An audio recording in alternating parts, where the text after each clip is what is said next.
I'm Kennedy Reynolds, 34, a policy advisor living in Portland, Oregon. Every morning I sip my black coffee on the balcony of my modest Pearl District loft, scrolling through emails about voter outreach programs I've poured my heart into. But 2 weeks ago, one simple dinner invitation from my own family unraveled everything. It was supposed to be a routine fundraiser, a casual evening at my parents' suburban home where I'd meet their influential friends and secure the $20,000 0 cents donation promised to fuel my city council campaign. Instead, I walked into a room buzzing with polite smiles that froze the moment I stepped through the door. My father stood by the dining table, ashen-faced, my brother Ryan at his side, and in that instant I realized this dinner wouldn't end with applause. It would cost me my credibility, my financial backing, and perhaps even my future. Little did I know, that night would set off a chain reaction that changed my life forever. I still remember the first time I felt truly at home in my life. Christmas Eve at Grandma Grace's house in Salem, Oregon. The front door creaked open under my gloved hand, and I was greeted by a wave of warmth that had nothing to do with the heater. Soft yellow Christmas lights twinkled across the living room, tangled carefully around an evergreen tree heavy with homemade ornaments, popsicle stick reindeer, glitter-dusted pine cones, and one special hand-painted bauble from my kindergarten days that Grandma had hung front and center. The aroma of gingerbread cookies, fresh from the oven less than an hour ago, drifted through the air. Grandma Grace, her silver hair pinned neatly, cheeks rosy, came forward with a plate of warm cookies and a proud smile. "Kennedy, honey, take one more," she coaxed, nudging the plate toward me. I sank into the plaid armchair by the fireplace, clutching a mug of spiced apple cider Grandma had brewed with cinnamon sticks and star anise. Across the room, my brother Ryan, 5 years older, golden boy everywhere he went, traded teasing banter with my dad. Ryan's laughter rang out full and confident as he regaled Dad with tales of his latest corporate achievement, a $50,000 0 cents bonus check from the Portland tech startup he'd joined that September. Meanwhile, I sat quietly, my campaign sketches and volunteer schedules tucked away in my tote bag, invisible. That night, I watched Ryan accept praise with ease. Another promotion, another leadership award. I should have felt proud, but instead, I felt an ache behind my ribs, a familiar whisper. "You don't belong here." The family had created a picture-perfect tableau, but there was no seat for me at their table. Not really. Then Grandma Grace called us together for her special tradition. We circled around the tree, holding hands. She asked each of us to share something we loved about the coming year. When it was my turn, I stammered, uncertain. "I want to make sure every voice in Portland is heard, whether they're on Main Street or in the shelter on Burnside." I glanced at Dad. He raised an eyebrow. Ryan rolled his eyes discreetly. But Grandma Grace squeezed my hand and said, "That's wonderful, dear. We need more hearts like yours." The sincerity in her eyes broke through my self-doubt in that moment. I felt the embers of hope glow inside me, as though someone had lit a match beneath my cautious spirit. Later, Dad announced we'd decorate gingerbread houses on the kitchen island. He handed Ryan a kit with elaborate candy pieces, gumdrops, licorice lace, royal icing piping bags, while he simply handed me a plain graham cracker kit. "You'll figure it out, honey," he said, patting my shoulder. I wanted to tell him it wasn't talent I lacked, but faith, and that night, Grandma gave me faith. By the time the night ended, I'd crafted a lopsided but heartfelt house wall, slightly crooked, candy cane roof tiles askew. Ryan's structure looked like a miniature palace, every detail perfect. Dad clapped politely for both of us. but I saw Grandma leap up and squeeze my cheeks, glittering cookie crumbs falling onto her sweater. "This is the most beautiful house in all of Salem," she declared. As I trudged back to my small car under the frost-bright sky, I felt something shift. The chill in the air no longer found an echo in my heart. I realized that if Grandma could believe in me, maybe I could believe in myself. Over the next decade, that memory stayed with me through every long night of campaign planning, every town hall meeting where I faced skeptical stares. The gingerbread houses, maybe crooked but honest, became a metaphor for my own journey. When I encountered setbacks, I'd recall her words, "We need more hearts like yours." And behind every harsh judgment, every raised eyebrow, I'd feel her unwavering faith standing like a warm hearth against the winter. I often shared that story on the campaign trail, how a grandmother's simple act of kindness could change the course of a life. Audiences leaned in when I spoke of Grandma Grace, and I saw their own eyes soften. They understood the power of small gestures. Gloves handed over, cookies offered, hands held in a circle of light. That night at Grandma's wasn't magic. It was love and acceptance in their purest form. It was the spark that ignited my passion for public service and the reason I wake before dawn with purpose. In Grandma's kitchen, I found the strongest gift of all, the belief that I am capable of making a difference, no matter how crooked my path might seem. And so, as I prepared for that ill-fated dinner with my parents, only 2 weeks ago, I carried Grandma's memory in my pocket like a well-worn lucky charm, ready to remind me who I truly was and why I belonged. Thanksgiving weekend had always been sacred in my family, a time when the scent of roasted turkey and cinnamon-filled pies masked any lingering tension. That year I was eager.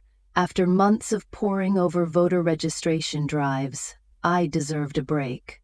I drove from Portland to my parents' home in Lake Oswego, suitcase in the back seat and gratitude playlists humming through the speakers. The first sign something was off came on Wednesday morning. I woke to 10 missed calls and 15 unread text messages. My phone blinked with notifications, all from my mom. Normally her texts were filled with exclamation points and turkey emojis, but these were blank. Just her name, over and over again, like an echo. Mom, Mom, Mom. I called her back immediately. "Hey Mom, everything okay?" I cradled the phone between my shoulder and ear while unpacking my laptop charger. "Just get home safely," she said, voice taut. "We need to discuss your campaign." My heart sank. Grandma always drawn me in with warmth. Now my mother sounded distant.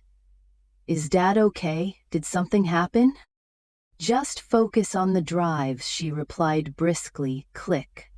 The call ended. The silence afterward felt louder than any argument. I pressed onward, anxiety gnawing in my stomach. At the farmhouse they'd rented on the edge of town, holiday decor was already in place, pumpkins by the porch, wreathed on the door. I knocked and waited. Inside I found Dad in an armchair, reading the local paper, and Ryan sprawling on the sofa watching football. "Hey Dad, hey Rye," I said, depositing bags. Dad glanced up, expression neutral. "Good to see you, Kennedy." Ryan didn't acknowledge me, he just nudged the remote at me. I laughed and took it, but his smirk felt sharp. Mom appeared from the kitchen, flour-dusted hands.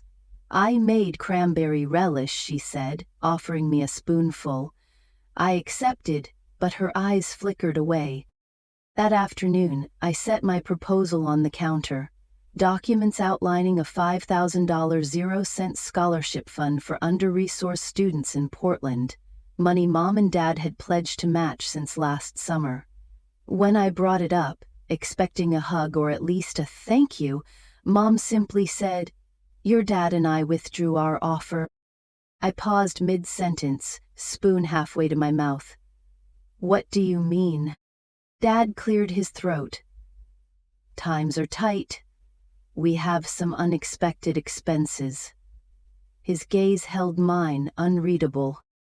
"This is only $5,000. The scholarships have already received matching donors." My voice cracked. Mom folded her arms. "We changed our minds." I felt a hot wave of betrayal. This wasn't just money, it was faith, a tangible investment in my vision. Without that match, the donors would pull out, and the program would collapse. Later that evening at the family dinner table, the air felt colder than the Oregon drizzle outside. Turkey and mashed potatoes sat under silver cloches, steam rising. I carved a slice and broke the silence. "I don't understand. Why stop now?" Ryan chuckled. "Maybe they think your little project isn't worth the risk." I slammed my fork down. My project helps 200 students who'd otherwise have no chance to attend college. Dad's jaw tightened. "We support your passion, Kennedy, but this is business. We can't just bankroll every idea you have." Business. They framed it like a venture, detached and cold. I looked around the table, at my mother staring at her napkin, at Ryan grinning like he'd won a bet. My chest ached. That night, I retreated to my childhood bedroom, the wallpapered walls now faded, knickknacks replaced with adult furniture. Under the covers, I reread Grandma's last text. "Remember who you are, dear. Trust your heart." A tear slid down my cheek. The next morning, I attended the town hall meeting for local business owners. I thought I could compartmentalize the family drama, but when I stood at the podium and the room fell silent, my voice wavered as I introduced the scholarship initiative. Questions felt like darts. Who's funding this? What's the ROI for taxpayers? And I stumbled through my answers, adrenaline spiking my pulse. I imagined Mom's blank texts, Dad's indifferent nods. Afterward, a reporter cornered me. "Heard your parents pulled their funding. How will that impact your credibility?" She scribbled notes. At that moment, the room seemed to shrink around me. Back in my car, I stared at the steering wheel. My heart thundered. The first real crack had appeared, a small fissure but enough to let doubt seep in. I should have called Grandma, but she was 200 miles away, and her kindness felt like an unreachable shore. That night, I sat by the fireplace in the rented farmhouse living room, the glow revealing framed family photos, graduation day, Ryan's engagement party, me riding a bicycle at 6. I picked up one photo, Grandma's Christmas hug. I pressed it against my chest, inhaling the scent of pine from the frame. My phone buzzed at midnight, an email from my campaign treasurer. "Major donor just pulled $10,000 0 cents pledge citing family pressure. Meet tomorrow." My breath caught. Family pressure. The words pulsed like a warning. I didn't sleep. I lay awake until dawn, listening to the farmhouse creaks and my own thoughts. In that cold hours, I realized this was more than politics or scholarship funds. It was a battle for my own identity, and I was determined not to lose. The campaign fundraiser at my parents' home was supposed to be the turning point, a night when I'd prove to my family and to Lake Oswego's elite that my work mattered. I'd arranged a private reception in their backyard, complete with string lights, a portable bar serving local Pinot Noir, and trays of past hors d'oeuvres. 20 influential neighbors had RSVP'd, along with 2 local news producers. We'd already secured verbal pledges totaling $30,000 0 cents toward my city council bid. That afternoon, I'd helped Mom set out the centerpieces, white roses in mason jars, while Dad ensured the backyard speakers were synced. Ryan mingled with the caterers, occasionally shooting me a thumbs up. Everything felt poised for success. Then, at precisely 6:45 p.m., as guests began to filter through the French doors, I felt a chill despite the warm summer breeze. I spotted Dad and Ryan standing together off to the side, whispering. Their eyes met mine, and Dad's expression was unreadable. I approached, offering a polite smile. "Dad, anything I should know?" He shook his head. "Go greet the guests, honey. I'll handle things." My stomach nodded as I stepped into the crowd. I shook hands, exchanged pleasantries, and moved toward the bar. A neighbor I'd canvassed just last week raised his glass. "Kennedy, love what you're doing with the voter outreach. Count me in for $5,000, 0 cents. His friend nodded in agreement. Just then, I saw Mom standing at the edge of the lawn, phone pressed to her ear. She mouthed my name and pointed to Dad. My pulse quickened. I crossed back. He cleared his throat. "Ladies and gentlemen, before we continue, we have an announcement." The guests turned. I joined him at the makeshift podium, a tall cocktail table. Dad's voice was steady but cold. "As of this evening, my wife and I are officially withdrawing our support from Kennedy's campaign." A gasp rippled through the crowd. My heart lurched. "Excuse me?" I managed. Dad ignored me. "The Reynolds family feels it's in the best interest of all parties that we redirect our philanthropic efforts elsewhere.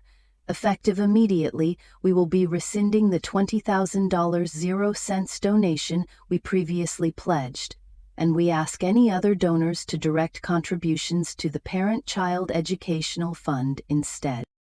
Silence. Then murmurs. I looked at Mom. Her face was expressionless. I saw Ryan shuffle his feet behind them, eyes cast down. A local reporter snapped photos as Dad concluded, "Thank you for understanding." And with that he walked back into the house, Mom and Ryan in tow. I stood rooted, the murmurs growing into whispers, then questions. A guest stepped forward. "Kennedy, is this true?" My voice, when it came, wavered. "This isn't what we planned." I felt tears stinging my eyes. "I'm sorry you had to hear it like this." A woman I didn't know patted my arm. "You're doing a brave thing, dear." I exhaled, trying to steady myself. The fundraiser was unraveling before my eyes. $20,000, 0 cents, gone. Shaken trust, and a viral moment that would haunt me. Worse, my own blood had orchestrated it. The next 2 hours were a blur. I moved through the crowd, apologizing, fielding awkward questions, watching guests slip away, some pulling me aside privately to reaffirm support, others offering half-hearted condolences before ducking out the back gate. At the end, only a handful remained. I collapsed onto a lawn chair, head in hands. The bar remained open, wine glasses waiting, but I felt no appetite. I stared up at the string lights, which now felt like prison bars above me. Mom approached quietly, kneeling before me. "Kennedy." "I'm sorry," she said, voice low. I looked up. "Why, Mom? Why do this now?" Her eyes filled with tears. "Your father, he can't bear how different you are. He thinks your methods are too radical." I shook my head. "This isn't about politics. It's about trust. About family." She swallowed. "I wish I had the courage to stand beside you." I reached for her hand but didn't take it. Ryan appeared behind her, face pale. "Sis," he began, voice cracking. I thought it was what Dad wanted." I met his eyes. "You helped him?" He looked away. I'm sorry, I was scared. Scared. I felt anger for a moment, anger that my own brother chose fear over loyalty. But then the ache in my chest softened. Thank you, I whispered, for telling me the truth. That night, alone in my childhood bedroom once more, I replayed every moment. The betrayal stung like a physical wound. $20,000 0 cents vanished, supporters tested, my family fracturing. But beneath the hurt lay something else. Clarity. I realized I couldn't build my future on shaky ground. If I wanted to stand for my community, I needed to stand for myself first. I drafted a press release at 3 a.m. under the soft glow of my laptop. Earlier this evening, the Reynolds family withdrew their financial support for my campaign. While their decision is deeply personal, I remain committed to the people of Portland. No amount of money or family pressure will deter me from fighting for every voice in our city. I hit send. My heart pounded as the email zipped away. By morning, my inbox was flooded, messages of outrage, solidarity, and new pledges totaling $25,000 0 cents from unexpected allies. I sat at my childhood desk, staring at the screen. Grandma's last words echoed, "Trust your heart." I realized that night's betrayal wasn't the end, but the crucible that would forge my resolve. And so, with a bruised but unwavering spirit, I prepared to face what came next, knowing now exactly what I was fighting for and who I was fighting against. I remember the moment I realized I had nowhere left to turn. It was 2 nights after the fundraiser fiasco, and I found myself alone in my childhood bedroom, the same room where I'd once dreamed of changing the world. But now, instead of lofty ambitions, all I felt was the weight of failure. I collapsed onto the edge of my faded quilt, phone in hand. The device had become both my lifeline and my tormentor. Messages of support still trickled in, but they were drowned out by the echo of an empty bank account and the memory of my parents' cold betrayal. I'd lost $20,000 0 cents in one evening, watched $10,000 0 cents vanish from a major donor's pledge, and still had to pay rent on my Pearl District loft, $2,100 0 cents a month, on Thursday. My campaign treasurer's email loomed on the screen. Operating balance, $4,357 0 cents. My hands trembled as I opened the browser and checked my credit card balance, $12,640 0 cents. $9,200 0 cents of that was campaign expenses I couldn't undo, like printing hundreds of volunteer packets. The rest was personal. Groceries, utilities, small comforts I'd clung to during late-night strategy sessions. I lay back, letting the ceiling fan whirl above me. Its lazy hum felt like a taunt. How did I go from Grandma's proud note, "We need more hearts like yours," to this? I closed my eyes, but sleep fled me. Instead, I replayed every detail of that night. Dad's steely voice, Mom's emotionless expression, Ryan's shamefaced apology. By 3 a.m., I was pacing the narrow space between my dresser and bed. I tried to call Grandma Grace, but my throat tightened and I couldn't speak when she answered. Her soft voice crackled through the line. "Kennedy, it's late." "Why are you up?" I swallowed hard. "I had a bad night." My voice broke. "Tell me what happened." Between ragged breaths, I spilled it all. The announcement, the rescinded pledges, the guests walking away. Grandma listened quietly. When I finished, there was a long pause, then she asked, "Have you eaten?" I realized I hadn't. just stale cereal and cold coffee cups scattered across my desk. I closed my laptop and walked downstairs to the kitchen, the wooden stairs creaking under each step. I made a peanut butter sandwich and sat at the counter, staring at the linoleum floor. Tears came again, hot and unbidden. This time, I let them fall. On the floor, I realized how small I felt. No campaign, no family support, and a city expecting leadership I doubted I could provide. A memory surfaced. At 10, I'd fallen off my bike and scraped my knee. Grandma had knelt beside me, wiping away the blood. She'd pressed a Band-Aid on the cut and said, "A scrape's nothing. It heals. But if you let fear fester, that's the real wound." My chest tightened. Fear had festered into panic. What if I wasn't cut out for this? Maybe I'd chased a dream that belonged to someone else. The next morning I showed up at the campaign office, half empty, with only 2 staffers left after the scandal began. The room smelled of stale air and printer ink. I sank into my desk chair and tried to plan. Donor calls, press statements, crisis management. But every time I looked at the to-do list, refill funds, rehearse speech, refund donors, it blurred into a spinning vortex of demands. A volunteer knocked on the glass door. "Kennedy, got a minute?" I nodded. She entered carrying 2 travel mugs. "Coffee.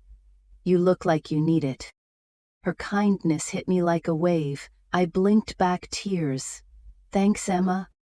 She sat opposite me. "I hate to ask, but any word on the scholarship fund?" I shook my head. "My parents pulled their match, so donors might back out. I don't know if we can deliver on it anymore." Emma's face fell. She tapped her pen on the desk. "People are counting on this." I closed my eyes. The weight of responsibility pressed me under. My own doubt echoed. Who was I to promise change, when I could barely keep my own life afloat? Middle afternoon, the treasurer called. "Kennedy, I need direction. Do we furlough staff? Pause ad buys?" I couldn't answer. My voice sounded distant. "Give me until tomorrow morning." I hung up, stomach churning. I left the office and wandered to the Willamette River, hoping the water's flow would clear my head. Instead, I stood on the bank, wind whipping my hair, feeling hollow. Below, boats drifted by. Other people's lives looked steady from here. A jogger nudged past me. "You okay?" he asked, slowing down. I forced a smile. "Yeah, just thinking." He waved and jogged off. I watched his retreating figure, envying his forward motion. As dusk fell, I returned home, shoulders heavy. The house was quiet.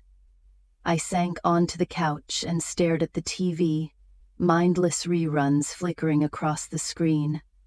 I still hadn't eaten properly. My reflection in the dark screen looked pale and haunted. I wrapped myself in a blanket and pressed play on a meditation app. A serene voice guided me to focus on my breath, but my thoughts spiraled. Campaign failures, family betrayals, mounting debts. I felt tears wet my pillow. At some point, I must have drifted off. I woke to my phone buzzing, a text from Grandma. "Meet me at Grace's house, 9 a.m. tomorrow." She sent a car service confirmation. She'd arranged a ride. I stared at the message, heart fluttering. For the first time in days, I felt a spark of hope. Grandma always had a plan. That night, I made myself a real meal, roasted vegetables and grilled chicken. I sat at the table, phone in hand, reviewing the numbers one more time. Then I texted my treasurer. "Hold funds for tonight. We'll regroup tomorrow."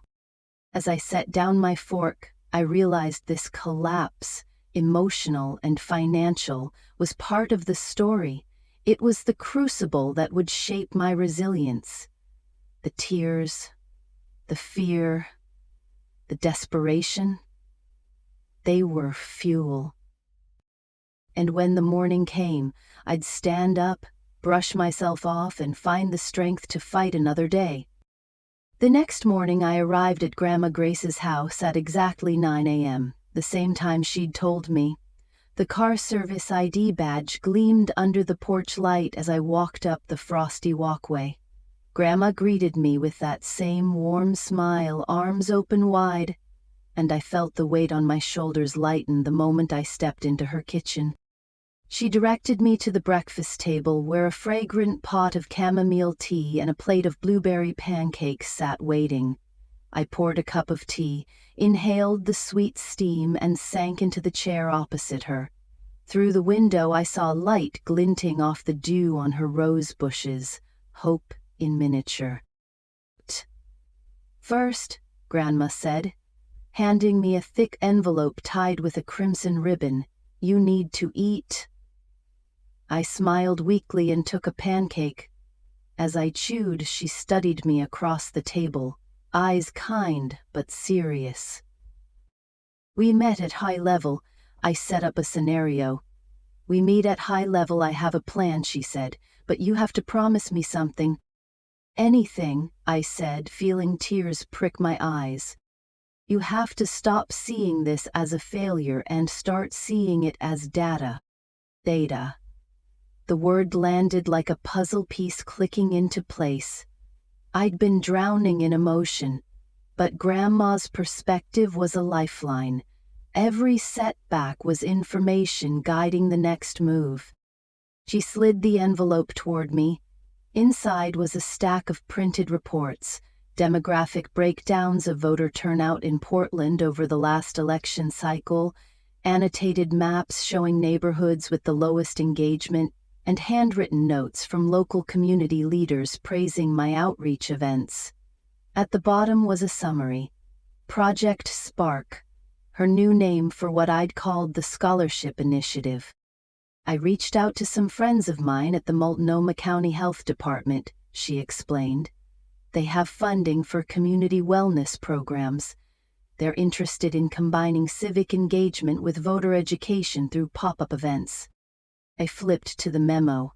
They'd allocated $15,000, 0 cents, for pilot programs in 3 neighborhoods: St. John's, Lentz, and East Portland, areas where less than 40% of eligible voters cast ballots last cycle. The plan was simple: set up mobile kiosks at weekend farmers markets, where residents could register to vote, learn about upcoming ballots, and pick up basic health screenings. Grandma leaned back. "I know your campaign can't rely on family money, but you don't need to start at the top. Build from the ground up." Her words sparked something. Instead of lamenting the money lost at the fundraiser, I could leverage new resources to prove my impact directly to constituents. I took out my notebook and sketched a timeline. Pilot rollout in 3 weeks, volunteer training in 2 weeks, marketing collateral to go live next Monday. Grandma nodded approvingly. "I've already spoken to Lisa, your friend in Chicago. She's lined up 2 volunteers from her network who know social media marketing. They'll help run the campaign pages." Tears sprang to my eyes again, but this time they were bittersweet. Tears of relief, of new resolve. I realized that with every ally I rallied, I gained momentum independent of my family's wealth. We spent the rest of the morning strategizing.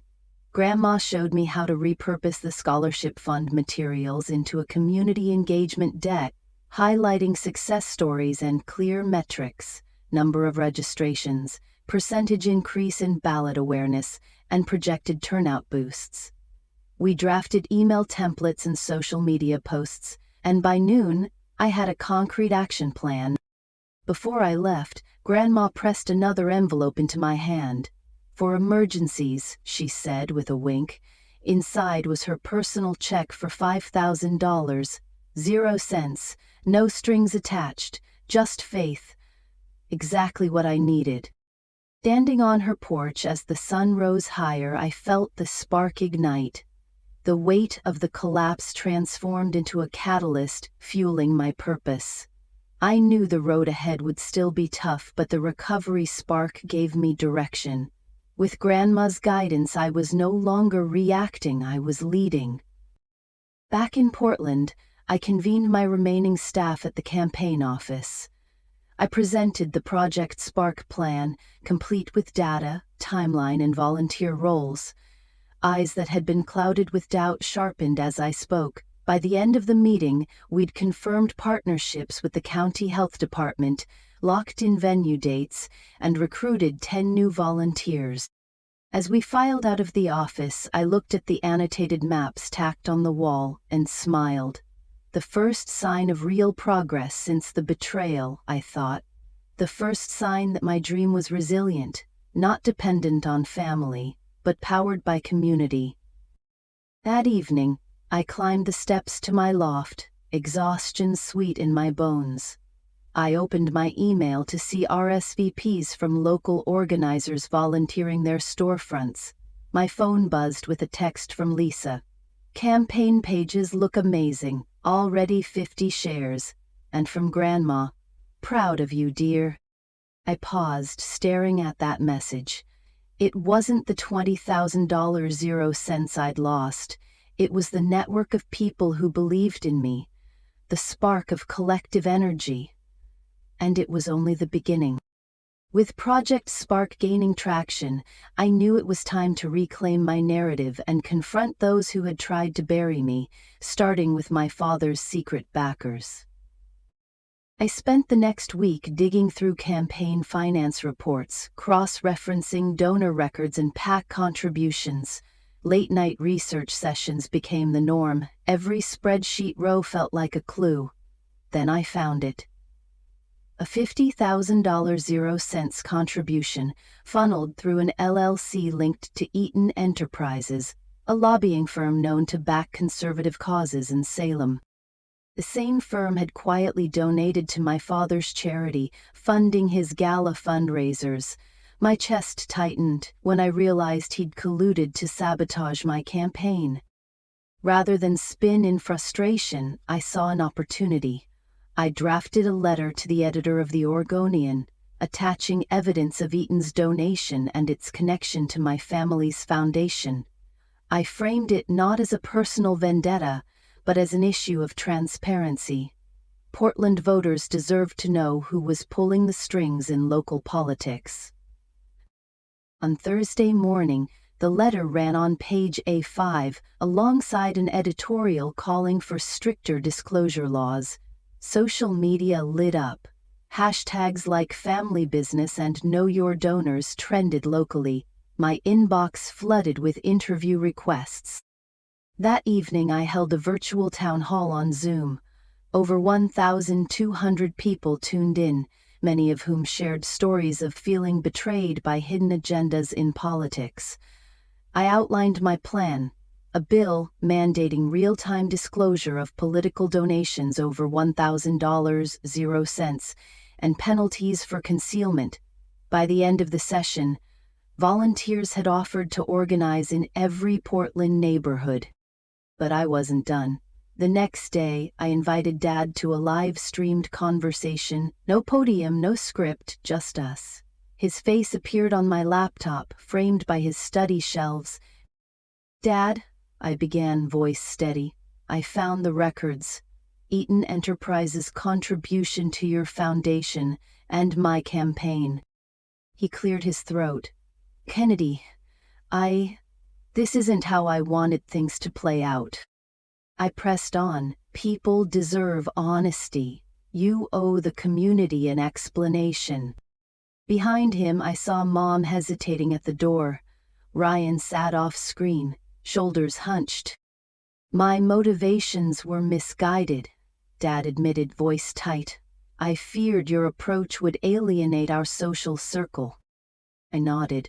I understand fear, but misusing money to silence dissent is wrong. Mom stepped forward.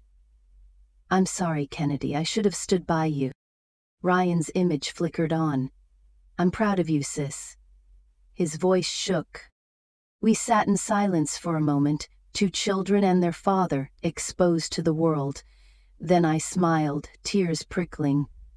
Thank you for telling the truth.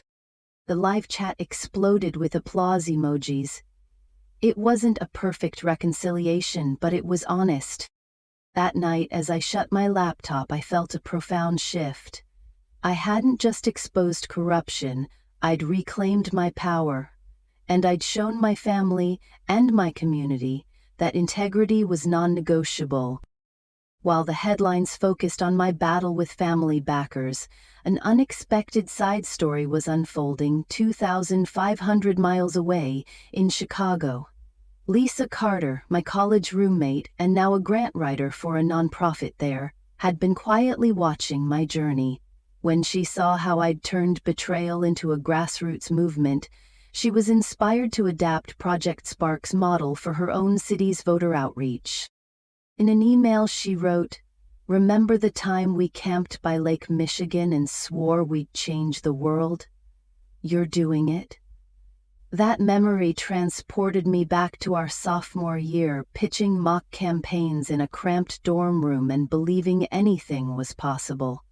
Now Lisa was coordinating her own version of pop-up kiosks at Chicago's Logan Square Farmers Market, using my community deck and even labeling it Project Spark Windy City Edition.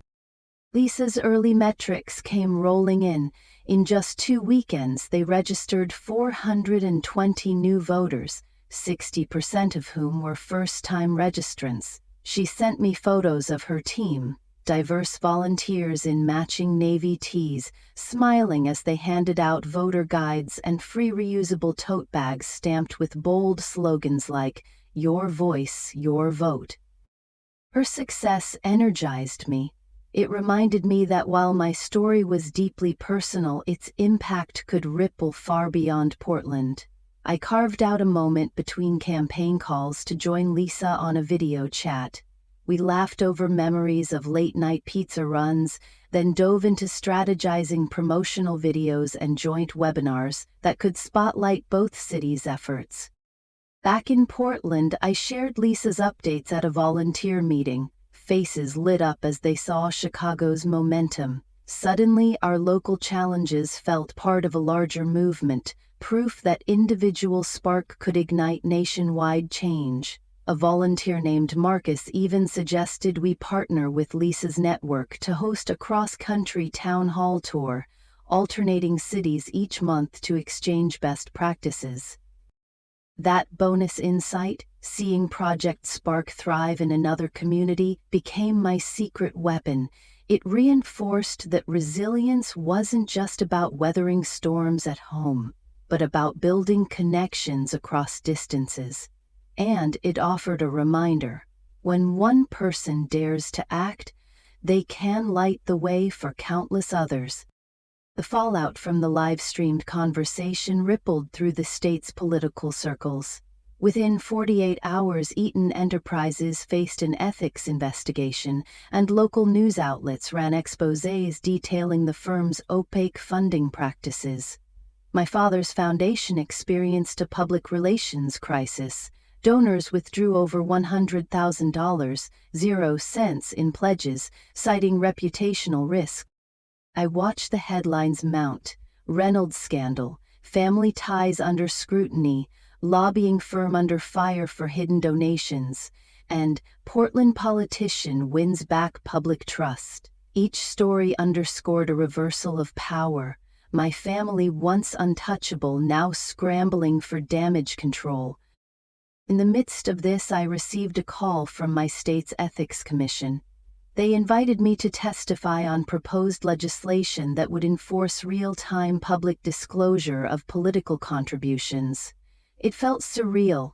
The same halls that once echoed with whispers about my campaign were now calling me to guide reform. Meanwhile, my father retained a crisis management team to salvage his reputation. I learned from a reporter that they were considering invoking attorney-client privilege to block the release of certain documents. But thanks to the public support I'd garnered, over 3,500 emails and petitions, the commission publicly demanded full transparency. On day 5, Eaton Enterprises CEO issued a public apology video. He admitted the firm had miscalculated the political landscape and vowed to overhaul their donation tracking processes. The video ended with a commitment to donate $200,000 0 cents to nonpartisan civic education, effectively acknowledging wrongdoing. That same afternoon, my father posted an open letter on his foundation's site. I deeply regret the actions taken under my direction that harmed my daughter's campaign. I have asked Eaton Enterprises to restore all funds wrongfully withdrawn. He pledged to personally match any remaining campaign contributions up to $25,000 0 cents. I woke to the news and felt a complex surge of emotions, vindication, relief, and a bittersweet sting at the cost. I composed a public response, acknowledging my father's admission but recognizing the larger victory. The community's demand for accountability had triumphed. Within hours, new donations flooded in, totaling $40,000 0 cents. That evening, Emma arranged a small gathering at the campaign office. We toasted with sparkling cider as volunteers celebrated the regained momentum. I looked around at the faces, young interns, seasoned organizers, community leaders, united by a shared victory. In a quiet moment, I stepped aside and dialed Grandma. Her voice on the other end was warm. "You did it," she said simply. I smiled, eyes glistening. "We did it." I realized then that the downfall of the antagonist, the hidden financial powers, was not just my triumph, but a community's triumph. It proved that transparency and integrity could break through old money and influence. And as I prepared for the final stretch, resolution and lesson, I knew this story would end not with a single victory, but with an enduring lesson. Power belongs to those who use it honestly, and change is fueled by collective courage. The day of the election arrived with a crisp November chill. Leaves in Portland's parks had turned amber and gold, and early voters lined up at community centers in droves. I woke before dawn, the adrenaline of the campaign still thrumming in my veins. I chose an outfit that felt symbolic, a navy blazer over a white blouse, simple but purposeful, and drove to my polling station, a converted firehouse in southeast Portland. Standing in the brisk morning air, I watched neighbors arrive, teachers with coffee mugs in hand, families bundled against the cold, seniors leaning on canes but moving with determination. Each handshake, each good morning felt like a benediction, a small vote of confidence that transcended dollars and power. By the time the polls closed at 8 p.m., return crews were already waving signs on TV. Early indicators showed a surge in voter turnout, especially in the neighborhoods where Project Spark had set up kiosks. I gathered with my closest team, Emma, Marcus, and my treasurer, at the campaign office, the Air Electric. As the network anchors began calling precincts, the numbers ticked upward. 52% in St. John's, 57% in Lentz, 60% in East Portland, significant leaps from 38%, 42%, and 35% in the previous cycle. And across the city, overall turnout climbed from 45% to 55% when the final count showed me winning by a margin of 3,200 votes, the largest in recent city council races. I felt a rush that made my heart ache with gratitude. I stepped onto the small stage setup outside the campaign office. The crowd hushed. Under string lights and a crisp night sky, I raised the microphone. "Tonight isn't just about me," I began, voice steady but warm. "It's about every neighbor who registered, every volunteer who knocked on doors, every person who believed in the power of their vote." Faces in the crowd glowed with cell phone screens and candlelight. I paused. When I started this journey, I thought success meant winning a seat, but I've learned success is measured by the impact we leave behind, the conversations we start, the hope we ignite. I looked into the crowd, imagining Grandma's proud smile. If anything, this campaign taught me that real power belongs not to old money or hidden agendas, but to communities that stand together in honesty and trust. That night, after the applause faded, Emma handed me an envelope. Inside was Grandma's handwritten note: "No matter the outcome, you have already changed the world." I pressed it to my heart, tears warm on my cheeks. In the weeks that followed, I dove into work on the city council, advocating for the transparency bill that had begun as an idea in my kitchen and a dream in Grandma's heart. The bill passed unanimously, enforcing public disclosure of donations above $500, 0 cents in real time, and establishing a citizen watchdog panel. I visited schools to talk about civic engagement, sat with senior centers to discuss voter access, and partnered with public health officials to expand Project Spark into a permanent civic wellness program. Each initiative reminded me that the story's end wasn't a single victory, but a commitment to continuous service. In a final family gathering, a small holiday brunch at Grandma's, I sat with Dad, Mom, and Ryan around the kitchen island, laughing over pancakes and cider. The tension that once filled the room had given way to mutual respect. My father raised his cup to Kennedy. "Thank you for teaching us that love and integrity outlive any donation." I clinked my cup with his, feeling a quiet joy. To family and to community. As I look back on the months of struggle, betrayal, and triumph, I recognize the essential lesson. Authenticity fosters connection, transparency breeds trust, and resilience transforms adversity into possibility. My journey proved that true leadership doesn't come from privilege or effortless support. It emerges from confronting hardship, learning from each setback, and rallying collective courage. And so, to anyone watching, I offer this: when you feel betrayed, whenever you hit rock bottom, remember that your story isn't over.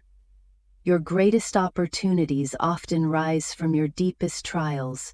Embrace them, learn from them, and let every crack in the foundation become a window to build a stronger, more honest world.